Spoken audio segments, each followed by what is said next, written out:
Before we get started, I would like to introduce our sponsor today, Southwest Missouri Bank. If you didn't get any swag from them, there's plenty of swag in the hallway when you leave today.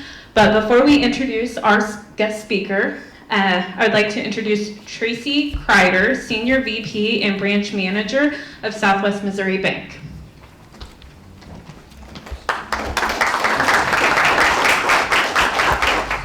I'll try it without the mic. This is like church. Everybody in the back, got the real sinners right up here in front. I've got some prepared remarks, but I didn't get very much time to practice, so I may be reading a lot. Hope that's okay. But as she said, my name's Tracy Kreider. Southwest Missouri Bank is proud to sponsor Missouri Southern's Entrepreneurship Speaker Series.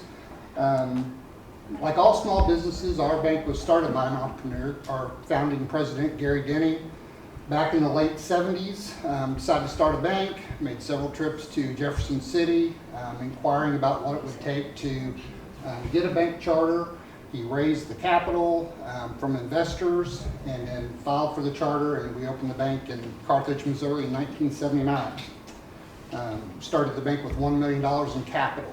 Today, we've got 11 branches, all in Jasper, Newton County, and over $1 billion in assets. So we've had a real good success in Southwest Missouri. We pride ourselves on providing high-quality customer service and products. That's resulted in Southwest Missouri Bank having the largest market share in deposits in the Jasper, Newton County market area. We're a full-service bank, and really all that means is we've got branches with regular hours. We take deposits, make loans, and lots of banks meet that criteria. We like to pride ourselves on doing more than that as a full-service bank. We operate each of our branches as individual banks. Each of our branches has staff available to open all accounts, whether it's a child savings account or an IRA. We've got people there that can make car loans, home loans, or business loans. We've got people there that can help you with your online banking or do a fraud dispute or checks, get copies of loan documents or copies of statements. We take payoffs. I mean, everything. If you've ever tried to deal with maybe a big bank or a non-local bank and you call and they say, well, we don't give payoffs here, you've got to call this area. We try to avoid that as much as we can. One more example of that would be if you've ever tried to call a bank and you get their automated answering machine. If SMB's open, you're going to get a live person when you call. And so that's how we think a full-service bank should operate. In addition to just regular traditional banking products, we've got an investment department that can help our customers with, if a savings account and a CD is not what you're after, they can help with that. We've got a trust department which helps our customers with estate planning. Banks, by their very nature, have a special relationship with entrepreneurs. A banker is usually one of the first people that an entrepreneur will talk to about their dream. But sometimes banks can be reluctant to jump in with both feet with entrepreneurs. I don't know if you've ever experienced that, but we look at new businesses very carefully because it's just the fact that more than 50% of small businesses, new businesses, fail within 5 years of operation. So banks are really careful with the loans that we make to brand new businesses. So for any budding entrepreneurs out there, if a couple banks say no, don't give up. Just keep trying, work on your presentation, listen to what you're being told. Are your projections just so high that it's causing doubts that you've not given enough thought to it? Are you trying to do too much all at once? Scale it back, scale it up. Just change some things up and just try something different. And for entrepreneurs, we offer, of course, all the deposit products that you need. And for loans, we do conventional loans and we do government-backed loans. Conventional loans is basically just the borrower in the bank. It's usually you have to meet the bank's underwriting requirements with collateral and credit and cash flow. They're a little simpler to put together, but maybe sometimes a little higher standards have to be met by the borrower. If those standards can't be met because we don't have quite enough equity, or maybe the cash flow is going to be not quite good enough, government-backed loans are a great way to supplement that. They're most commonly known as SBA loans, Small Business Administration. The SBA guarantees a certain percentage of the loan, and that makes the bank a little bit more comfortable with maybe a little bit less collateral, or even with a brand new business where we're just working on projections. And kind of how that works is, for example, if you're wanting to start a pizza restaurant, you want to buy a building and buy the equipment. Bank, pretty traditional, is 20% down for both building, real estate, and equipment.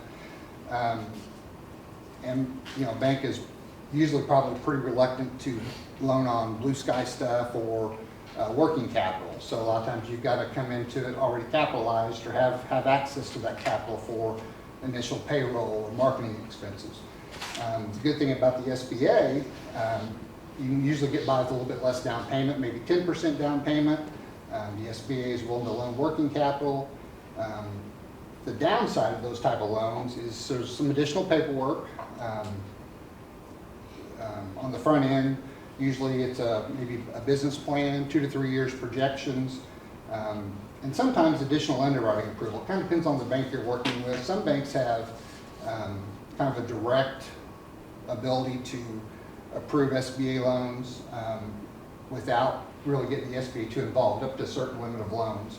SMB's not like that. We basically run our stuff through the SBA underwriters, get their approval, and then we close the loan. So it takes a little bit extra time.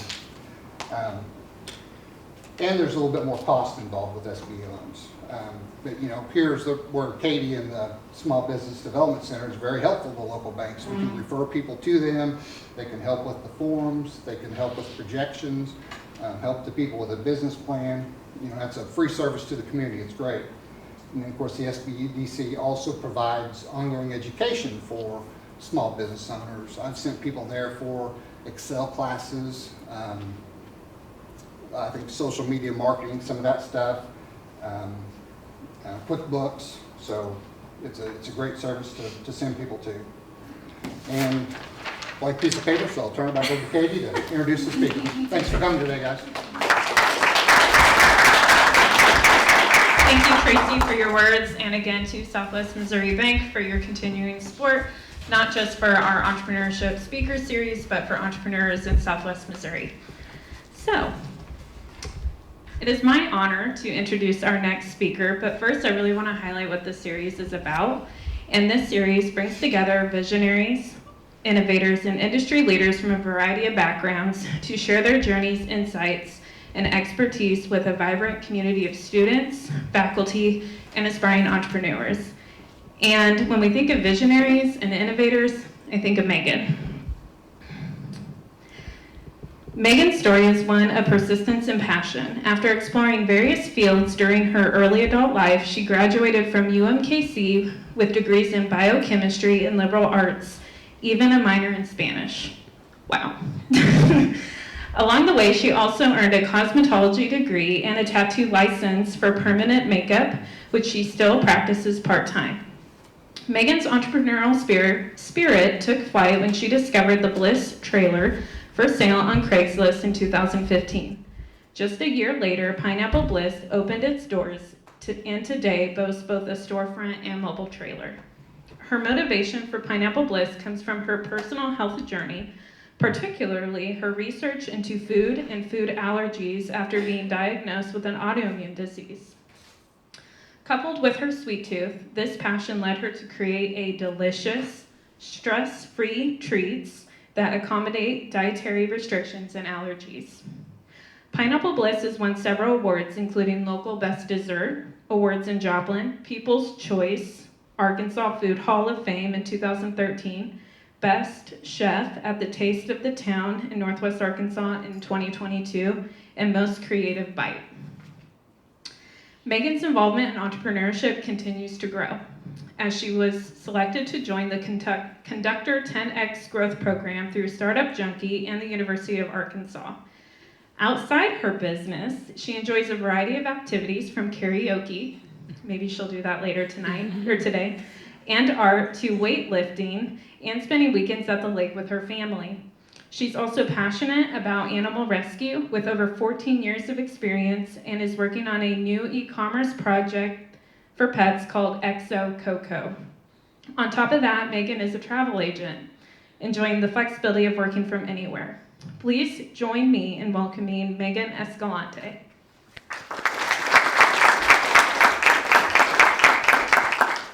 Can you guys hear me okay? Okay, so where to begin? Is anyone here an aspiring business owner? Just raise your hand, maybe. No? No? Okay, fine. So actually, I started here at MSSU, and I think it was the second semester of my sophomore year that I transferred to UMKC. And as she said, I originally wanted to be in the medical field. I thought I wanted to be a doctor until I had to give someone an enema, and then I was like, nope, this isn't for me. So I applied to dental school, but at that time it was kind of late. There weren't a lot of schools still accepting applications, and I only got accepted to one school, which was in New Jersey. And I decided I really didn't want to move that far away, especially if I wasn't sure that's what I wanted to do, and it was very expensive. So I ended up going ahead and accepting a job at a mortgage brokerage as a mortgage broker. And I actually really enjoyed that, but the market crashed. I think it was 2008, and our company closed. So then I was put in a position where I had to try to find another career again. I had just graduated college. And I just kept thinking back to, the entire time I was in college, I worked at a salon and I loved it. And when I was at the mortgage company, we had to work at least 60 hours a week there. And I was still trying to find time I could pick up a shift here and there at this salon. And so that inspired me to go to cosmetology school. So I moved back from Kansas City to Joplin, went to cosmetology school, and I had the goal that I wanted to own a salon. So fast forward, I've gone to cosmetology school. I actually worked at a marketing company part-time when I was in school there, and I worked at a restaurant. So I ended up gaining tons of restaurant experience and some marketing experience through that. I'm working at a salon at this point, and the owner decides that she wants to sell the salon. So I'm like, here's my opportunity, right? So a friend suggests to me that I should find a mentor, and suggested the SCORE program, which partners with the SBA. It's free. And so I met this wonderful gentleman. His name's Bob Headley, and he helped talk me through, or not through, this purchase. We just couldn't ever agree on a fair enough price to purchase it at, and there really wasn't enough profit to be made. And so he helped me see, this wasn't it. This wasn't where I was meant to be just yet. So I passed on this, even though no matter how much I wanted it, it just wasn't a good choice. And I'm just kind of sitting there waiting for the next opportunity, kind of thinking, what is it going to be? And I'm scrolling through Craigslist one day, which was a thing back then, and I see this trailer for sale. So someone actually started it in Joplin in 2015, and they operated it for about 3 weeks, and then they moved to the West Coast. So I presented this to Bob, and like Katie said, at this time, I was diagnosed with lupus, so I was really watching, inflammatory foods, chemicals, really starting to get really passionate about that. And I saw that they, were vegan, gluten-free, soy-free, and so this really fits, right? So I talked to him, we come up with a business plan together. I go back and forth, and we make a purchase agreement, and so I'm buying this trailer, right?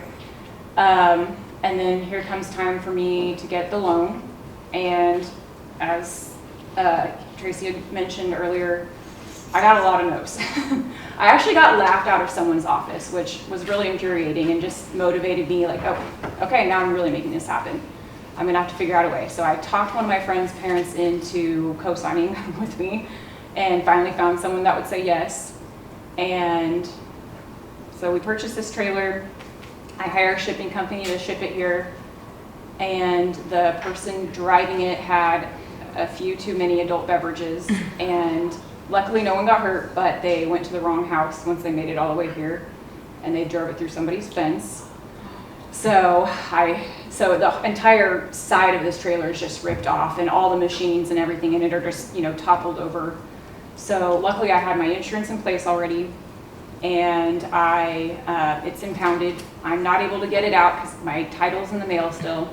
So, so long story short, by the time I get it out and I get it repaired, I find someone to even repair it, 30 days has come and gone. And in my purchase agreement, I only had 30 days to test the equipment. So I'm finally testing everything, and I realize one of the soft serve machines doesn't work.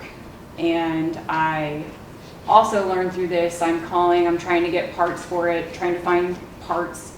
And I learned that it's not really the machine I thought it was. There's a Spaceman machine, which is, a name brand, more expensive machine, and then there's a Space knockoff machine that's much cheaper. And so I had thought I was getting this nicer machine, and it turns out it was the knockoff. So that was a huge learning lesson for me, because I realized I should have asked more questions. I should have gotten more things in writing. Whenever you think you've asked enough questions, you just ask a few more, just keep going. And no matter, every single thing you can get in writing, always get in writing. So that was a huge learning experience for me, because I ended up having to replace that machine, which was a huge expense just right off the bat. So I finally get everything working, start to operate. I've read these machine manuals left and right, front and back. I am like a guru now. I can take apart a soft serve machine in my sleep, right? We start having another challenge. We're in this tiny little 7x10 trailer. It's starting to get hot outside, and these machines put out a lot of heat. And so it's like 50 degrees hotter in this trailer. And not only am I sweating and super uncomfortable, but the machines just don't operate in high ambient temperature. So my next challenge is I have to figure out a way to get this heat out of this trailer. And so I have some heat and air companies come out, and they basically tell me it can't be done. And so I just brainstorm with Mr. Bob, who's still sticking by me through this whole ordeal, and I come up with an idea of building some boxes around it and basically having some attic fans to suck it out. And so I finally found one person willing to do this, and we do it, and it works. So the moral of this story is always trust yourself. Don't let people tell you no. Just do it anyway. You're going to figure it out. If there's a problem, you're always going to find a solution. You just have to figure out what that solution is, which I think is what helped get me here, because that first year there were just so many hiccups, one after the other, that if I had given up, it would have been all for nothing. And I just kept persevering through everything. If you know me, that's kind of my personality. I don't give up easy, and if someone tells me no, I'm like, well, yes, it's going to happen. So we make it through the first summer. I work about 18 hours a day through this whole entire summer. I'm trying to run this trailer as much as I can by myself, because I have a lot of money to pay back, and I can't necessarily hire employees just yet. And I'm still kind of working out the problems every day and figuring things out, and I'm just not ready to try to bring someone else on. And I'm still trying to keep the salon clientele that I had worked for. So mornings before the trailer opened, I would go work. I'd have someone, come help me out a little bit in the afternoons, and I'd go work at my salon, and then I would come back, and the city didn't allow a trailer to be left parked overnight, so I would have to pack it up, take it home every single night, bring it back every single morning. So at this point, it's starting to feel like a marriage, like I am married to a trailer. So the second summer, things are finally going a little smoother. I have, a lot of the issues worked out. I'm able to hire employees to help me. I'm able to go, focus working in my salon a little bit more. But I'm realizing, I'm getting a lot of calls, things going wrong. And I'm like, I got to figure out a way to be in two places at once. And so this is kind of where I start to think, we're building up our brand enough that maybe we could be in a building, and maybe I could get it to where the trailer or the business is by a salon. So this is 2017 at this point. 2016 was our first summer. And I'm just doing my best to get our word out. So we parked on Main Street here in Joplin. And even though, we did well there every day, we would travel all over. Anytime there was an event, just to build up our name and our awareness. And because usually if someone would just try us, one time, they would be hooked. So even if we were just giving stuff away for free, our ultimate goal is we have to get this in someone's hand and get them to try us. And, because at that time, social media was just kind of becoming a thing for businesses to advertise on. And it wasn't near the same as it is now. So word of mouth was really important then. I would say also now, the social media trends have totally changed, where you don't just put your product on there and say like, hey, here I am, come get me. You're connecting with your audience, you're showing faces, you're showing people, you're more than just a product, you're a whole experience, you're a value, you're improving someone's life in some way. So that's something, very important. So I start looking, I think it was 2018, the next summer, I'm looking for lots. I find one, I have to go to the city and get it rezoned. That takes quite a bit of time.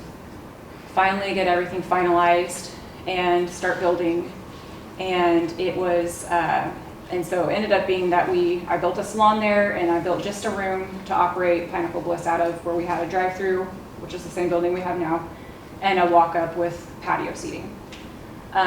So January of 2020, we opened the salon, and I'm waiting for a little bit warmer weather to open the Pineapple Bliss, and the pandemic happens. So I'm freaking out. I'm put so much money into this. I'm like, what's gonna happen, So we end up having to shut down the salon during the shutdown period. And luckily, we're able to keep Pineapple Bliss open since it was a drive-through. It was deemed an essential business, and I just couldn't believe we had a line to the street every single day. It was amazing. I was so thankful. It was mind-blowing, and so we were very, very lucky, because a lot of restaurants weren't that lucky that didn't have a drive-through. I would say a lot of our challenges that year were shortages on almost everything that we had. We had to find ways to keep our product consistent, but we had to use different ingredients, and we had to make sure these ingredients fit our values of no high fructose corn syrup, no dyes, stuff like that, and it became a little bit challenging to find. But so we worked through that, and I decided to take our trailer to Northwest Arkansas. I had, thought about growth, especially I was on a high because, our building was doing so well. I thought I can do anything with this thing, right? So I go there, and I had been listening to the Startup Junkie podcast. I'd taken some phone call meetings with them, just getting business advice. Always trying, I had no business experience. I, studied biology, so I knew I needed to learn what I was doing, because I was basically just winging it, kind of like I'm winging this speech right now. But got lots of advice from them, took the trailer there, and it did really well. I worked it at a Harps grocery store, and then I thought I'm going to open a storefront here and have a drive-through, and I'm going to see what it's like to have indoor dining. So I do that, and it does okay in the beginning, and then it starts to not do okay. So it's very humbling for me. And I'm, talking to them. I did the Conductor 10X growth program, where I learned a lot about being a leader, which is very important, and trying to figure out ways to save it. And I learned that, everyone in my area, I'm in a strip center, is struggling. So I feel a little bit better that it's not just me, but in hindsight, my trailer was here in Arkansas and in Lowell, and then I had a lot of people coming from Fayetteville. And so I thought, I'm going to pick a spot in Springdale, right in between there. And I should have just picked, here or there, and not tried to do in between, which, they tell you, even like for a niche, like don't try to be something for everyone. I think that also goes for your location. Like you just pick one or the other. You don't pick an in-between spot. The demographics were great. The traffic count was great. There are schools, neighborhoods, churches. So on paper, it should have worked, but it just didn't. And it was a great learning experience for me. It was hard because I invested a lot of money into it, and I I love designing things, and I was like so proud of the design I had come up with there. And I don't let go easy. I don't give up easy. And so it was hard for me to come to that realization that I had to let this go and close it and get my space subleased. And so that is finally behind me. And I have taken my trailer to, I could take it back to Northwest Arkansas. I think it would do well there. But I did take it to Grand Lake the past 2 summers, and it did well there, and it was convenient for me because I have a home there, and I have some family that lives there, and so there's only one of me. I kind of have to pick and choose, the best uses of my time, and so that just worked out a little bit better. Let's see, I also did the Curate Co., which is a program all over, but the girl that started it is from Northwest Arkansas. And so I learned through that, just making sure that I'm pricing things accurately, working through supply chain issues, increasing my creativity, increasing my leadership skills. So I would say you're never going to stop learning as a business owner, or really in any field that you choose. There's always growth to be had. Let's see. So now, let's see.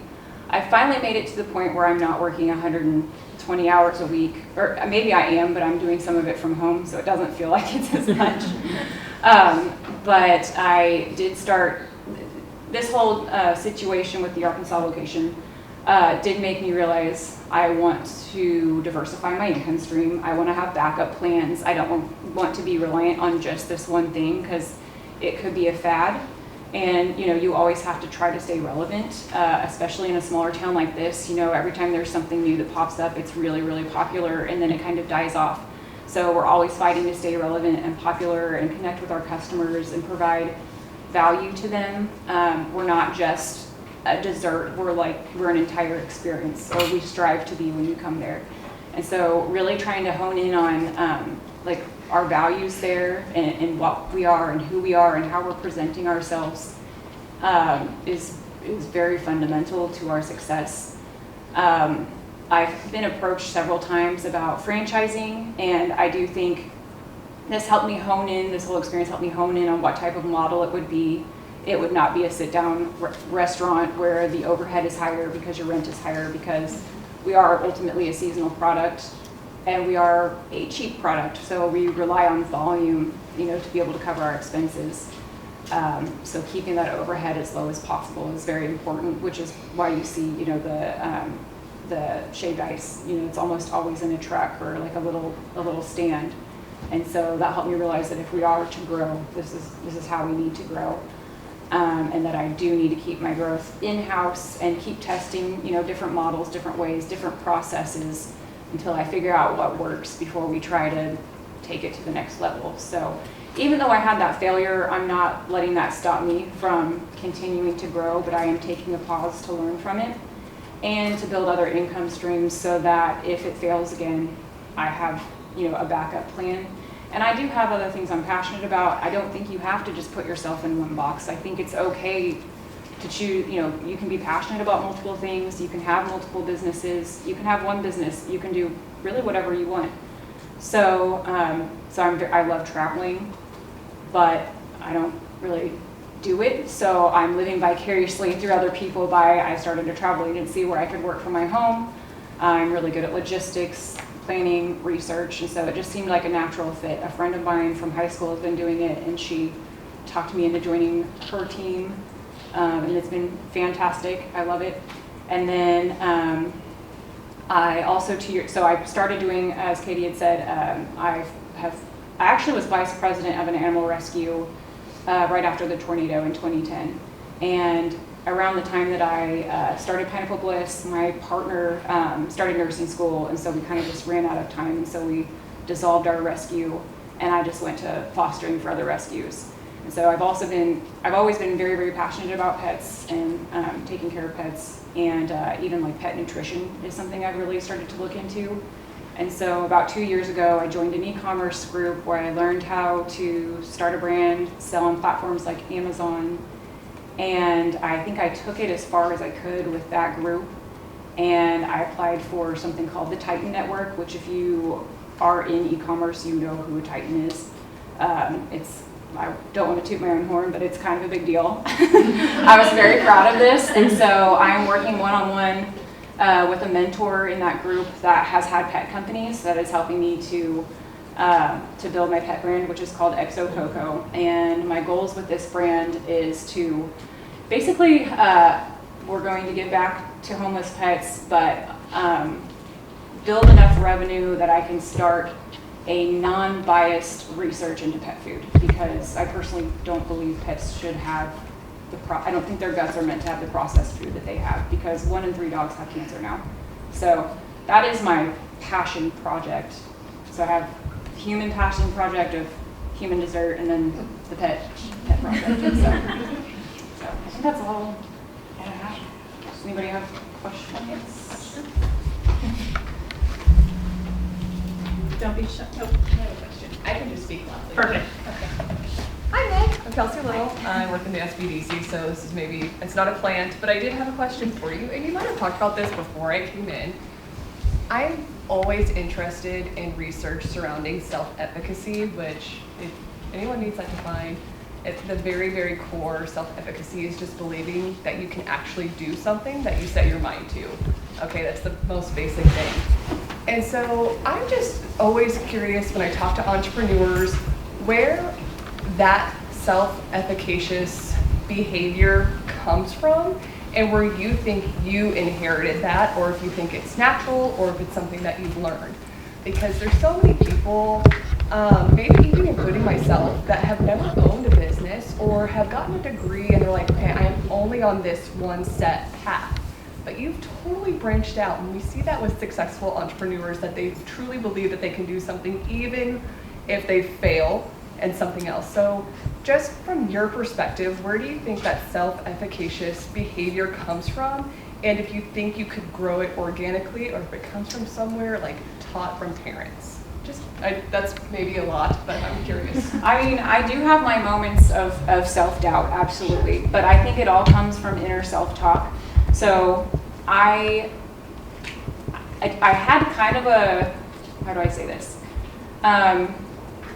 A different childhood where I didn't have a lot of encouragement, and I just had to learn to encourage myself. And so every time I was told no, I was like, but why? Or, I always was like, well, no, yes, I'm just going to figure out how to get that yes.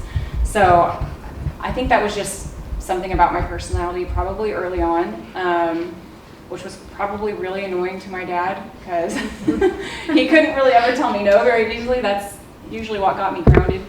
But I think I do just have like an internal strive to live life to the fullest and just see what I can do and accomplish what I can do, and I want to make a difference. So, and a lot of it is just internal self-talk. Anytime I start to have self-doubt or think I can't do something, I'm like, but why do you think you can't do it? What makes you different than anybody else? You can do it. So, yeah. I'm getting curious. I'm always happy to hear what entrepreneurs have to say on that. Okay, we have another question. Hi, I'm Doug Hunt with the Joplin Chamber. I just am so inspired by your energy and your focus. Your story is amazing. My question is, what would you give as advice to your younger self on how to handle the stress from the beginning to where you are now? I would say delegate more, learn how to delegate, and really invest in your team and your people to help you, because you can't do everything, and be flexible and pivot when you need to. Pivoting is very important. An example would be Blockbuster. If they had just pivoted into the digital world, they might still be a company with us, but they are not. I think some of these students are like, what's Blockbuster? Any other questions? Yes. To just talk loud. Okay, if you're not shy, here. Okay. got it anyways. Is it on? Yeah. Okay, there we go. Okay, you mentioned some resources like mentors and I don't know, like places where you found inspiration and you were able to learn. I'm wondering which ones you would recommend to other people who are interested in starting their own business or being entrepreneurial. Like which ones impacted you the most and helped you the most in your journey? Sure. Well, I think a great place to start would be Katie. I think she has a lot of resources. And then for me personally, the SCORE program was the great starting place for me, but that also was the only one I kind of knew of. And then you're gonna grow through different mentorships as you progress. Like you will never be a big enough business to not need a mentor. Everyone I know in business, multi-million-dollar companies, they all have a mentor. But as they progress through their ownership, they're, okay, this mentor helps you to this level, then you go to this mentor and so on. So don't think you have to stick with the same one, or you might find a couple and see which ones are a better fit for you. But I would definitely start with Katie and reach out to the SCORE program. Great question. Okay, other questions? Oh, here we go. Trying with integrity food science program. It's a very new program in Missouri Southern, and I'm kind of very curious about your ice cream products. Yeah. So at the beginning, like, do you think like your biology background, biochemistry background helps you a lot when you're formulating your ice cream products, or is somebody to help you during that time? And there's one more question, like what are your favorite formulations of ice cream? Ube is my favorite formulation.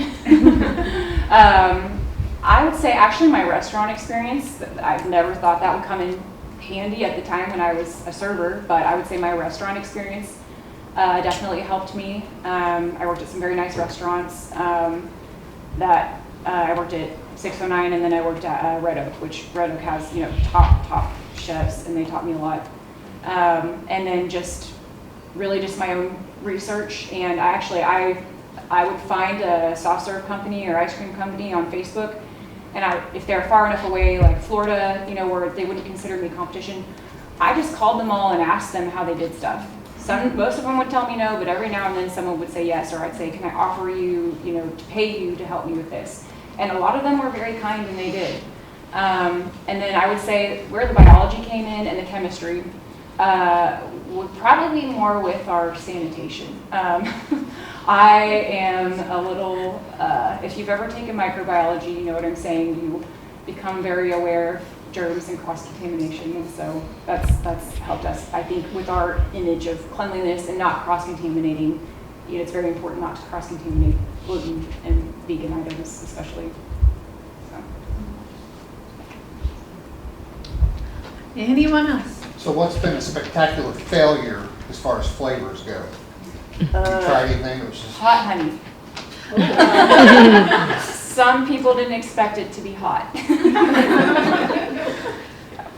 I have a question. You do a lot of marketing on Facebook. Do you find that was the successful way to go, or did you try other marketing as well? And did you do that all yourself as well? Yes, so we've done Facebook and Instagram. I would say different locations are different. So for us in Grove, we did mail flyers, and that was the most successful for us there. Here, I think it's actually just community events, being a part of the community more than anything. We have a partnership with the Joplin Humane Society where they have volunteers that bring dogs to us. We always offer the free pup cups, and we do a Dogs in the Drive-Thru event where we give away free pup cups and bandanas, and proceeds go to the Humane Society. We do partnerships with schools all the time, partnerships with churches, nursing homes. So I think that's, you know, the most important thing for us is and I'd rather spend my money personally donating it, and I think that gets, you know, our word out as well and what's important to us. So I have a question. So working with entrepreneurs, I see it, you wear a lot of hats, right? Mm-hmm. And you don't sleep a lot. And at some point through your journey, you have to let go of some control in terms of trust. Mm-hmm. I go to Pineapple Bliss a lot, and I don't usually ever see you, but you have amazing staff. At what point, how did you step into that I know a lot of entrepreneurs struggle with that because they want to do it all, but essentially as you grow, you physically can't. Yeah. So one thing I learned, and I actually learned this in the 10X conductor class, was you have to learn where your time is most valuable. Am I most valuable cleaning, or am I most valuable making our marketing? Am I most valuable making the schedule and serving a customer, or am I most valuable making our orders, making sure the quality control, making sure everybody's making things right? So yeah, I had to learn where am I needed the most, where should I be to get our company where it needs to be, and what can I teach others? And so usually I'm there, I'm just hiding in the back. Next time I'll yell, Megan! Yeah. Other questions? No? Okay. Well, thank you, Megan. Your story is amazing.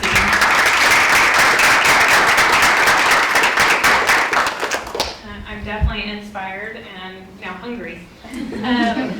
Before we conduct, I'd like to remind everyone that our next Entrepreneurial Speaker Series is next month, Wednesday, October 9th. It'll be here before we know it, and it will be here.